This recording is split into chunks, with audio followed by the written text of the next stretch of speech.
తెలంగాణ పరిశ్రమల మౌలిక వసతుల కల్పన సంస్థ రాయదుర్గంలో నిర్వహించిన 2 పాఠాల ద్వారా 2529 కోట్లు సమీకరించింది. మొత్తంగా 11.38 ఎకరాలను విక్రయించడం ద్వారా ప్రీమియం కారిడార్లో సరికొత్త రికార్డు సృష్టించింది. బహుళ ప్రయోజనాల కోసం వినియోగించే ఈ భూములకు వేలంలో అత్యంత ఖరీదు పలకడంతో దేశంలోనే హైదరాబాద్ రియల్ ఎస్టేట్ మార్కెట్ తన సత్తాను చాటి చెప్పినట్లయింది.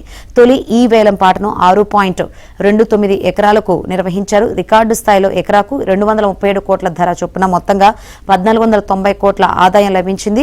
రెండో ఈ వేలం పాటను 5.09 ఎకరాలకు నిర్వహించగా ఎకరాకు 204 కోట్ల ధర చొప్పున మొత్తంగా 1038.36 కోట్ల ఆదాయం లభించింది.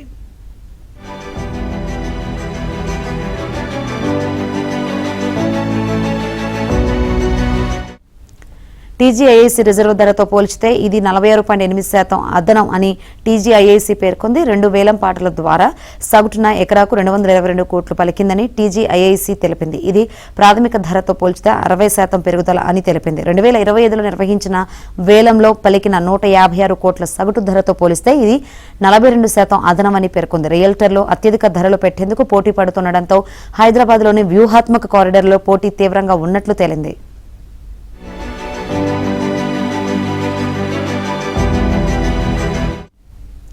ఈ 2 వేలం పాటలను ఎంఎస్టీఎస్ వేదికగా నిర్వహించగా జేఎల్ఎల్ ప్రత్యేక లావాదేవీల సలహాదారుగా వ్యవహరించినట్లు టీజీఐఐసీ తెలిపింది. రాయదుర్గం భూముల వేలంలో అత్యధిక ధరలు పలకడం అనేది భవిష్యత్తుపై రియల్ ఎస్టేట్ డెవలపర్లకు ఉన్న విశ్వాసాన్ని స్పష్టం చేసిందన్నారు టీజీఐఐసీ ఎండీ కె శశాంక.